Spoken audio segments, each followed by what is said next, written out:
নমস্কার। নতুন বছর শুরু হতেই লক্ষ্মী ভাণ্ডার নিয়ে কিন্তু একটা বড় খবর ঘুরছে। তো আজকের এই আলোচনায় আমরা জানুয়ারি মাসের পেমেন্ট আপডেটের খুঁটিনাটি একদম সহজ করে বুঝে নেব। চলুন তাহলে শুরু করা যাক। তো সবার আগে যে প্রশ্নটা নিয়ে সবচেয়ে বেশি আলোচনা হচ্ছে সেটা দিয়ে শুরু করি। লক্ষ্মী ভাণ্ডারের টাকা কি সত্যিই সত্যি ডবল হয়ে যাচ্ছে? বেশ, তাহলে প্রথমেই দেখে নেওয়া যাক যে ঠিক কারা কত টাকা করে পেতে চলেছেন এই জানুয়ারি মাসে। টাকার অঙ্কের মধ্যে কিন্তু বেশ কিছু ফারাক দেখা যাচ্ছে, তাই না? কেউ হয়তো ১,০০০ টাকা পাচ্ছেন, কেউ আবার ২৪০০, এমনকি কারো কারো অ্যাকাউন্টে ৩৬০০ টাকা পর্যন্ত ঢুকতে পারে। চলুন এই হিসাবটা একটু ভেঙে দেখা যাক। এই যে টেবিলটা দেখছেন, এখানেই কিন্তু আসল ব্যাপারটা লুকিয়ে আছে। দেখুন, খুব সহজ করে দেয়া আছে। যারা রেগুলার টাকা পান তাদের জন্য অ্যামাউন্টটা একই থাকছে, মানে হয় ১,০০০ বা ১,২০০ টাকা। কিন্তু আসল খেলাটা হচ্ছে তাদের নিয়ে যারা শুধু ডিসেম্বরের টাকাটা পাননি, বা হয়তো নভেম্বর আর ডিসেম্বর দুটোই বাকি আছে।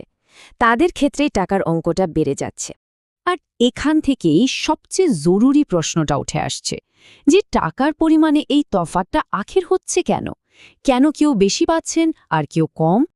এই পুরো বিষয়টার মূলে রয়েছে একটাই কারণ, আর সেটা হলো বকেয়া বা এরিয়ার্স। এর মানে হলো যে টাকাটা হয়তো আগের কোনো মাসে পাওয়ার কথা ছিল, কিন্তু কোনো কারণে সেটা পাওয়া হয়নি। সেই বাকি থাকা টাকাই এই মাসে একসঙ্গে দেওয়া হচ্ছে। তার মানে মূল ব্যাপারটা কি দাঁড়ালো? এই যে বেশি টাকা পাওয়ার খবর, এটা কিন্তু কোনো পার্মানেন্ট ইনক্রিজ বা স্থায়ী বৃদ্ধি নয়, একদমই না। এটা আসলে একটা ক্যাচ আপ পেমেন্ট।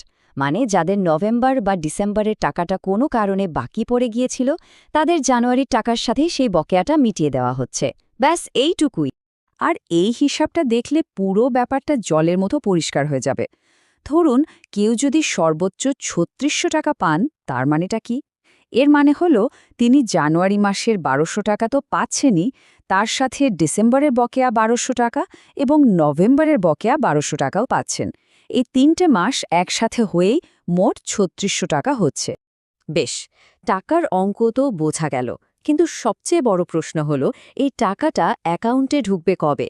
চলুন এবার সেই বিষয়টা দেখে নেওয়া যাক। ভালো খবরটা হলো খুব বেশি অপেক্ষা করতে হবে না।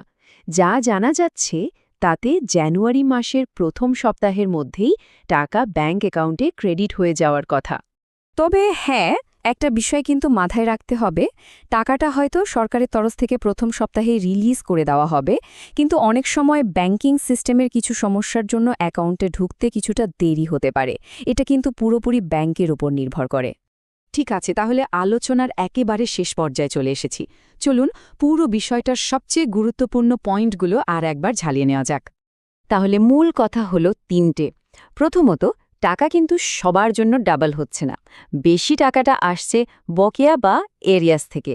দ্বিতীয়ত, নভেম্বর বা ডিসেম্বরে টাকা না পেয়ে থাকলে তবেই এই বাড়তি টাকাটা পাওয়া যাবে। আর তৃতীয়ত, জানুয়ারির প্রথম সপ্তাহে টাকা অ্যাকাউন্টে ঢোকার কথা, তবে হ্যাঁ, ব্যাংকের জন্য একটু দেরি হতে পারে। তো এখন যেহেতু পেমেন্টের পুরো কাঠামোটা আমাদের কাছে পরিষ্কার, একটা প্রশ্ন কিন্তু থেকেই যায়। নিজের অ্যাকাউন্টের স্টেটাসটা কি একবার দেখে নেওয়া হয়েছে, যে আগের মাসগুলোতে টাকা ঠিকঠাক ঢুকেছিল কিনা? কারণ এই মাসে পেমেন্টের অঙ্কটা কিন্তু ওই উত্তরের উপরেই নির্ভর করছে।